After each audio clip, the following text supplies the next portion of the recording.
Blue Lives Matter, for those who don't know. I'm down here at West Martin in Colorado. I'm heading down to Via at this point. Got a drunk guy back there. No big deal. But you'll notice I'm not wearing my jacket tonight. It's actually gotten a little bit warmer here. Still feeling under the weather, but I'm out and about. I'm going to turn my camera around and walk down here. One of the reasons I'm heading down here is because, I didn't realize it, but on the 22nd, there was a VIA board meeting I was planning to go to complain about the issues with Mark, also known as SA210 Cop Watch, and VIA's not understanding what a damn public sidewalk is. I had a doctor's appointment, wasn't able to catch a bus up there in time. For a lot of you who just don't know, I did sell my car. I do catch VIA buses all the time. So when you guys go, well, this guy picks on VIA a lot, it's not so much that I'm picking on VIA, it's that I use VIA, so they're more exposed to what I do. So I see there's a viewer in the audience, not sure who you are. I'm going to turn my camera around at this point. Just let you know what I'm doing. I'm heading down to Via. That's North Richter there. This is West Martin. I'll be passing by a homeless shelter. So I may point the camera down at the ground.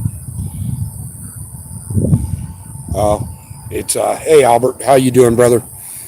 Thanks for stopping in and watching. I know you saw that I got his criminal charges dismissed. Either way, I'll give you a call after I finish this video.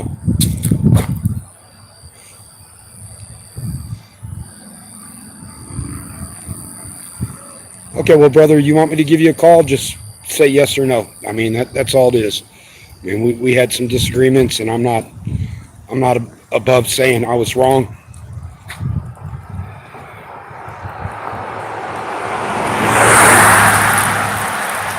Okay, brother, I'll give you a call when this is over. Not above admitting, a lot of that shit was on me. Either way, I was like, man, I think I pissed this dude off, and I'm going to avoid him. Thank you, Albert, for stopping by. Either way, for my other viewers, that gentleman there has been a strong supporter of me. We had some fallings outs over shit that had nothing to do with what I do. Just bad decisions on my behalf, miscommunications, whatever, it doesn't matter. The fact that he stopped by to check out my channel tonight, let me know he's watching, shows me that he still supports me, and that's important to me. But really what I'm doing tonight, heading back down to Via. That's the county jail there. I'm hoping to stay away from there tonight. But as you guys know, if you film the cops, you may end up there. Speaking of the cops, friendly, no, go ahead. Speaking of the cops, friendly enough officer. Again, I talk crap about cops all the time. But the truth is that most cops, if you're polite to them, they'll be polite with you unless they think you're a suspect or unless they feel you've disrespected them in some way, in which case you're already in a screwed situation. But the problem is that officers will violate your rights and think that it's okay for them to do that because they're officers. And again, going back down to Via for exactly that reason. I put a lot of pressure on them after the first Mark SA210 Cop Watch incident where they arrested him for that cherry coke incident. And then they started picking on other auditors. I'm like, you guys ain't getting to get away with this shit. I went down to their board meeting. In fact, I was going to go back down there on the 22nd, but I missed it. And I'm mad that I did now because Jack Miller and Mark both went there. And they told him, hey, we're suing you over this. And they need to. I wish more people had the ability to sue governments that pull this crap, because just like with the San Antonio police, bullying me and threatening me and, telling me, well, we don't like what you're doing, so we're going to trump up some charges on you, make you go away. Didn't work out in their favor. Yeah, I spent time in jail, and that sucks. I'll never get those days back. Charges are dismissed because they were unfounded to start with. I knew that from the beginning, and I refused to take a plea. It's interesting if you've never been through a criminal proceeding to learn all the intricacies. Like, oh, I can't submit my evidence because it was edited. Okay, that's fine. I'm like, I'll wait to the very end to show you the unedited version and take the wonderful prosecution by surprise.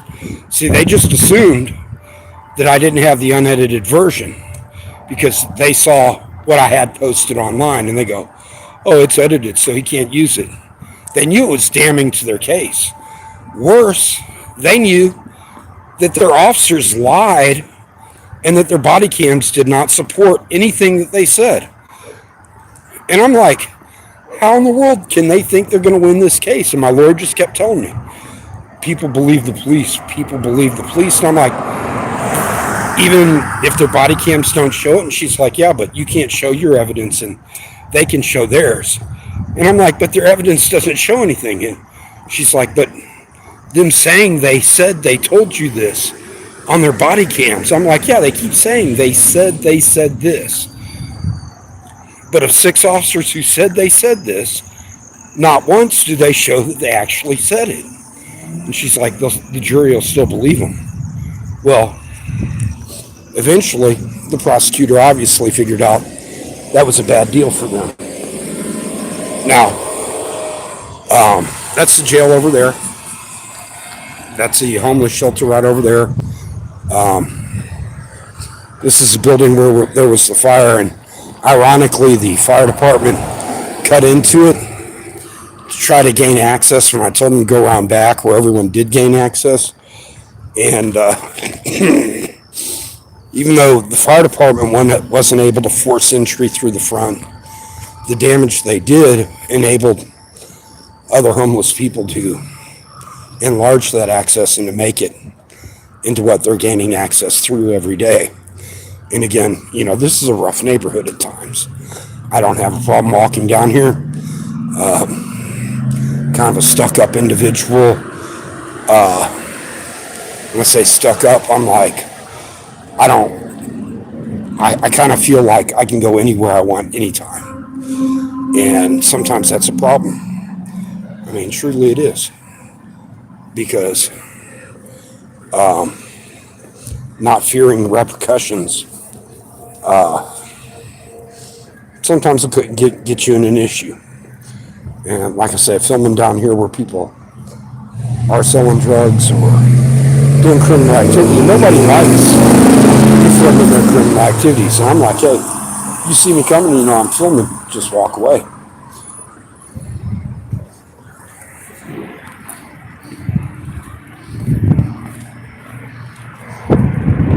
So this building here, on the right side, this building that they had to fire in, and they boarded it up again. That door there they cut into, and everyone was gaining access.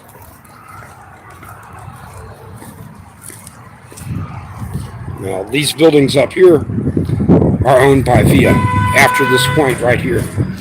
So these buildings are public property, but they're not public access. And people are often confused about that. And it's one of the things that VIA police don't even understand. When I tell them, I have a letter from your administrative staff saying I can film on any non-restricted VIA property. You don't get to decide as an officer what is restricted. there are requirements. An example, this fence right here. Private property, no trespassing, no soliciting, loitering, trespassing. This is public property, but it is private public property. It is owned by VIA.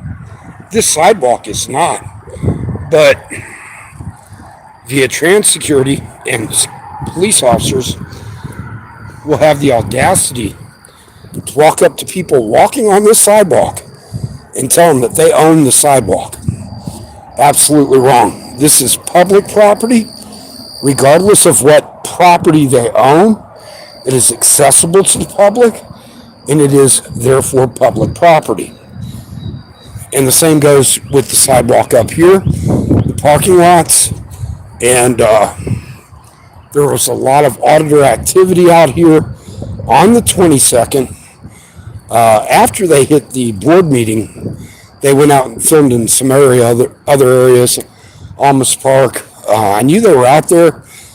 They had contacted me while I was live streaming at the police substation at 515 South Frio, and it told me, hey, we're going to be down there shortly. And I'm like, okay, I'll wait for you. But unfortunately, there was a fatality in Almas Park, and those guys got tied up. To this date, I haven't worked with any of those guys. They're all great people. They all put out very important stuff. And there were a lot of things I wanted to cover with them about the property here. Things that a lot of people just don't understand. But, I'm a small fish. Not a whole lot of people watch my channel, and I understand that. I don't do this for money. I don't come out here every night and film. I am passionate about people's rights. If I wasn't, I wouldn't be walking down here right now. How you doing? So over on the other side of the street, you have a VIA police officer. And today in particular, I am going to walk into this parking lot. Now, this is not a restricted parking lot, but some of the VIA police officers will imply it is or threaten that it is. And they have no reason to tell you that. Matter of fact, this guy's following me in here right now. And I don't care. I'm not breaking the law. I'm not doing anything illegal. This is open to the public at this time. And as long as VIA is open, this lot is open. Now, my bus pass says that VIA is open until 3 a.m. this morning. And you'll see a sign on the other side over here for this other parking lot for people who want to park over here, that they can do that, just not overnight. So I guess that ends at 3 a.m. And you see again the officers parked over here. I'm not sure what they're doing. They're getting into their personal vehicle, it looks like. Yeah, okay, so I'll move the camera away from there. That's his personal vehicle. Well, I understand that. But generally, the police and security use this as what they call their personal security parking lot for this area. And they've chosen, even though they've been informed multiple times of what they need to do to restrict the lot, not to do that. And there's reasons for that. They have to go through a process to restrict public property. And again, as soon as they do it, I'll respect it. Just like San Antonio Police Department, even though they didn't follow the process, they put up the signs. And at that point, you're damned if you do, you're damned if you don't, over at 515 South Frio. They put up unlawful criminal trespass signs, and I'm like, okay, well, you're going to say it's restricted? Now at least you have the signs up there for the information technology building. So,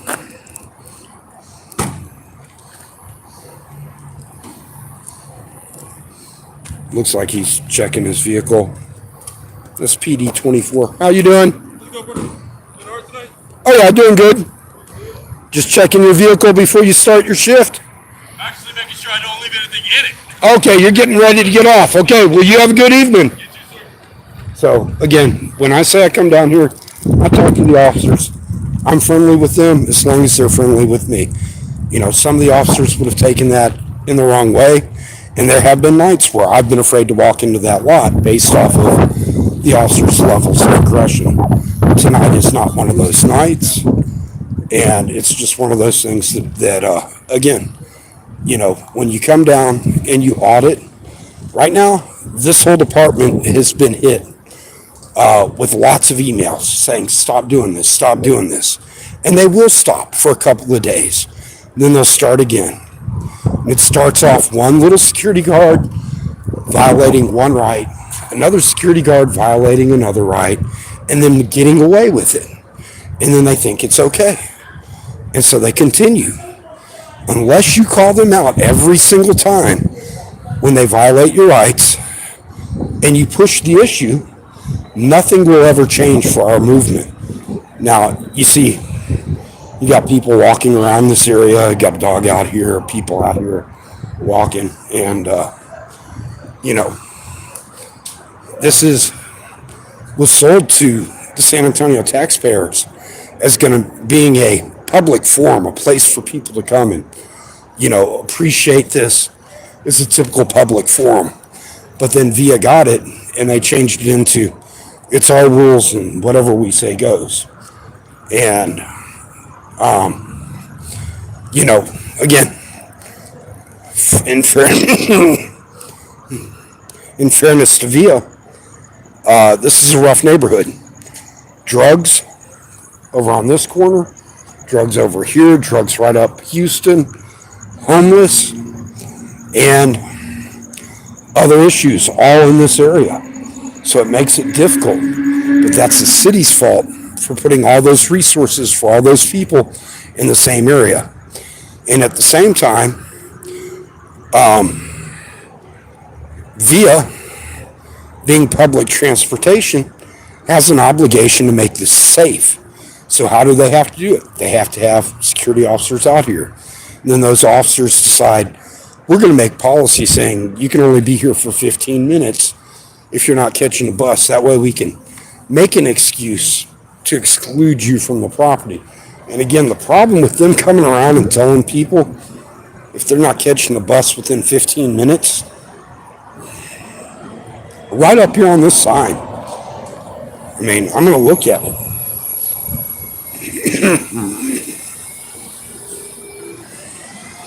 Got one bus coming in 4 minutes, another coming in 9 minutes, one coming for 44 minutes, and another coming in 48 minutes. So when these security guards come around and tell people, you've been here for 30 minutes, you're not catching a bus, get out of here, and they don't understand how the buses work, you have to question that. You have to say, what are you, clueless? Don't you understand this is a bus stop? People have to wait to catch their buses. Officer Abbott that night that he went off on me, and I was waiting for bus 26, and I told him, go look at what time my bus gets here. I was going to get there within 3 minutes. But again, up here, you've got a bus coming in 1 minute, 10 minutes, 43 minutes, and 46 minutes. And again, the officers will come around here and they'll tell people, you need to be out of here within 15 minutes if you're not waiting on a bus. But the buses don't come for 45 minutes wherever. Where do they expect people to go?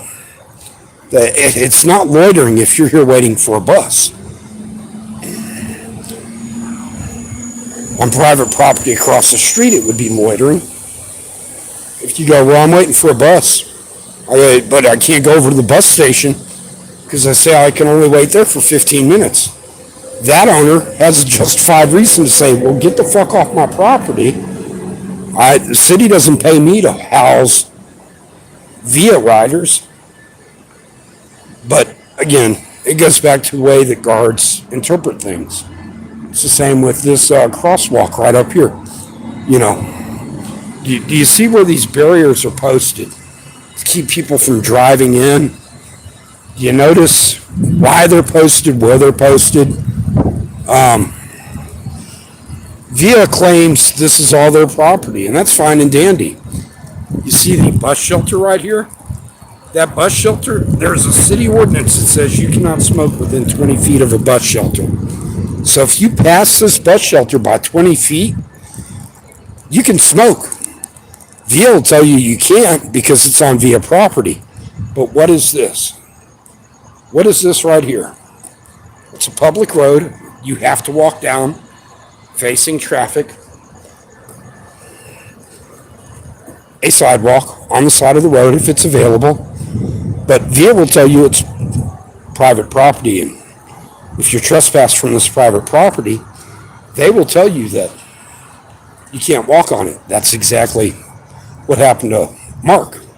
He was arrested for being on this public easement. Now look at the road here. Bus lane only. Exactly. And he was arrested right in this general area. Now right here, still a bus shelter. See that overhead cover?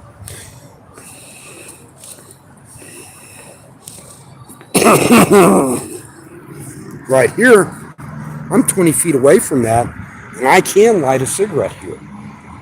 VIA will say it's on our property, you can't. And I will tell them that it's a public easement, just like a sidewalk, and I can. And I can have an argument or a debate with them all day long. There's nothing they can do about it. Am I going to push that issue? Like I told Sergeant Schutz before, I'm like, I'm not going to push that issue with you, but it's the fact that you don't understand that the public has the right to walk here. It's not your property. It's public property. And unless there's a city ordinance saying that you can't walk on a sidewalk and smoke, you can't tell me I can't smoke there either. And here we got an officer and security guard across the street. I'm about to end my day. Probably go over here and talk to them if they want to talk. If they don't, not a big deal.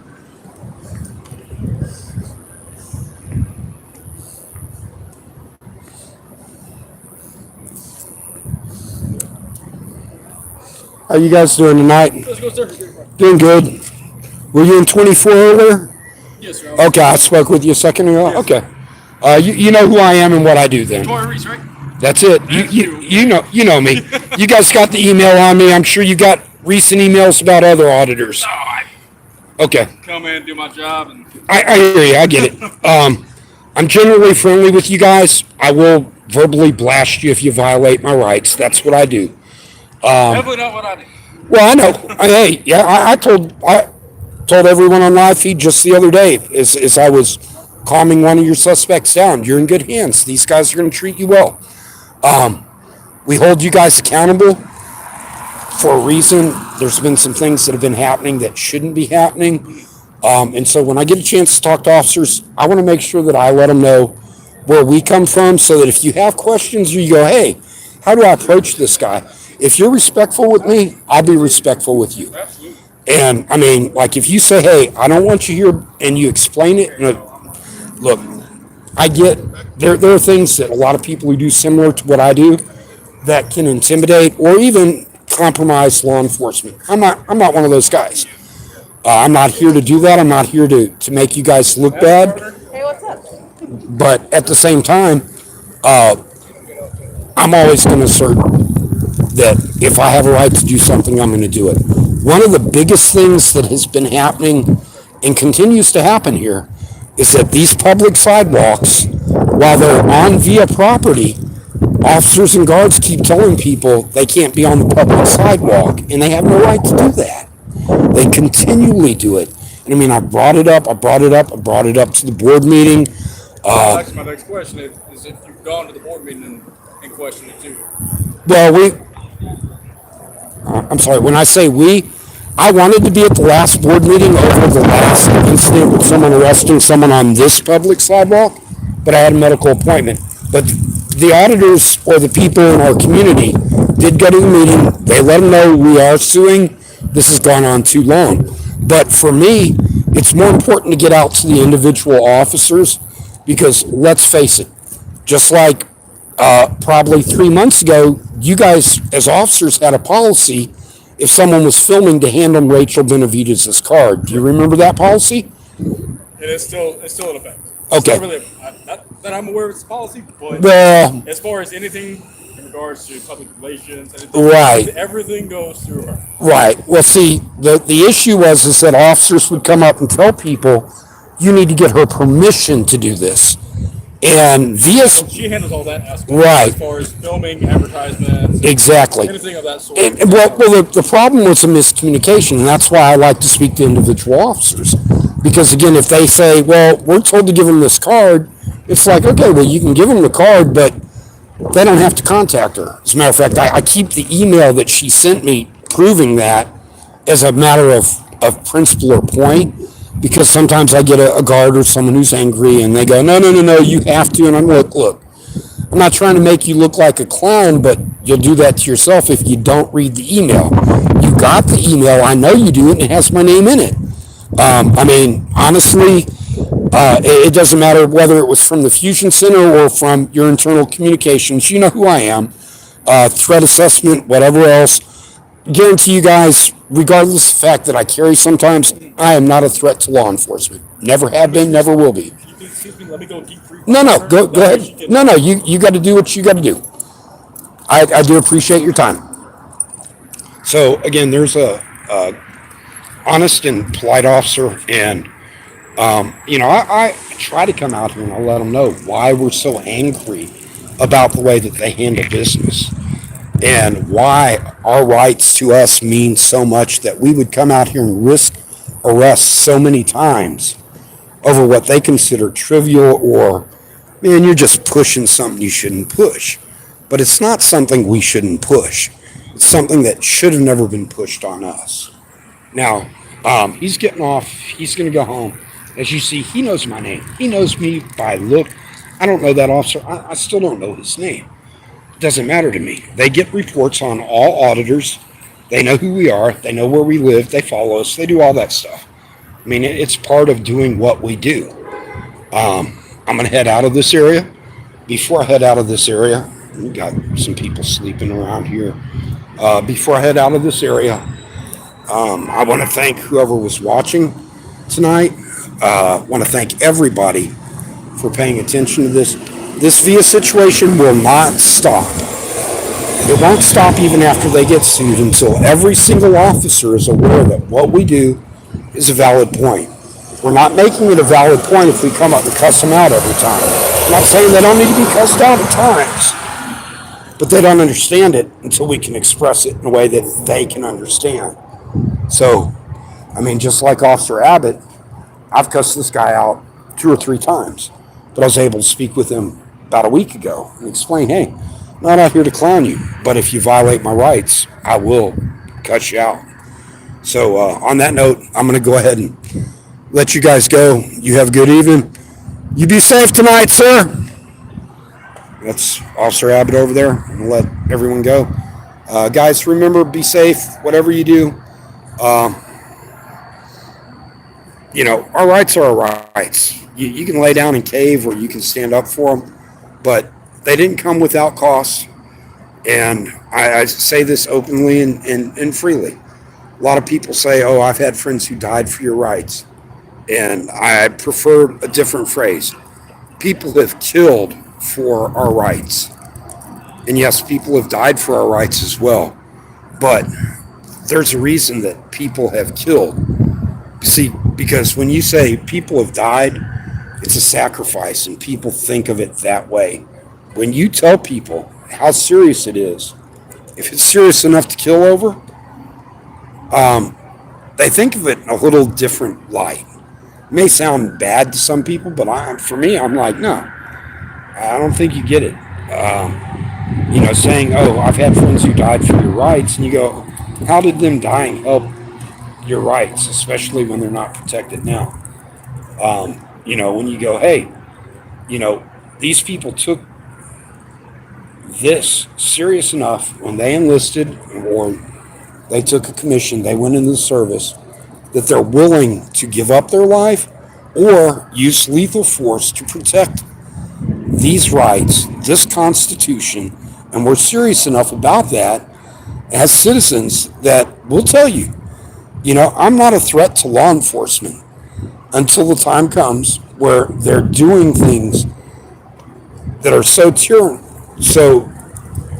far out that they're forcing the people to go there. They don't get it. These little steps are going in that direction. We've been going to a police state for a long, long time. when Lieutenant Lopez arrested me for telling them they can't arrest people for going into a police station with a firearm.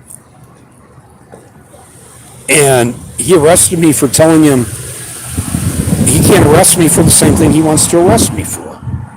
I don't know if you guys reviewed that video that I made at that time. I was so angry. I was so beyond frustration, saying, a lot of my viewers will say, yeah, this is why we need to use violence. And if I believe that, I wouldn't be doing what I'm doing now. This is what I feel now can help. Educating and getting it out to the individual officers.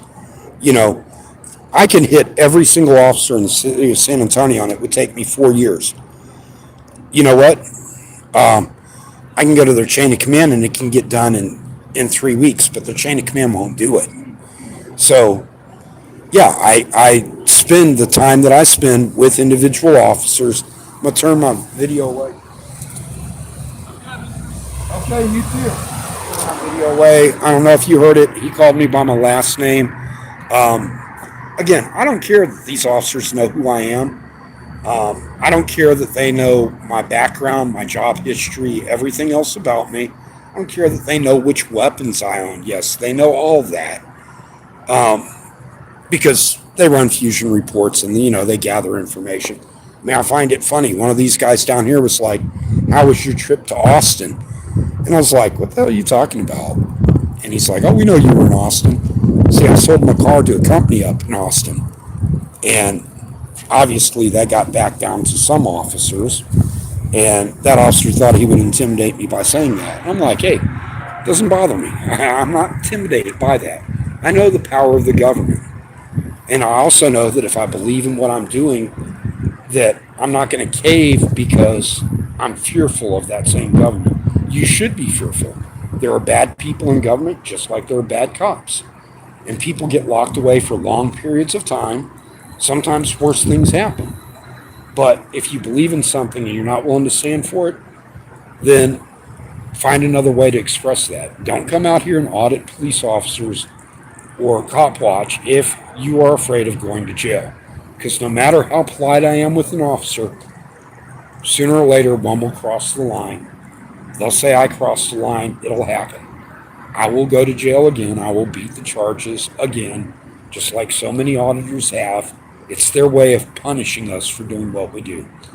And our way of saying screw you is coming right back out into the street and doing the same thing over and over again. So I see one other person still watching. Appreciate that. I'm going to close this out. Thank you.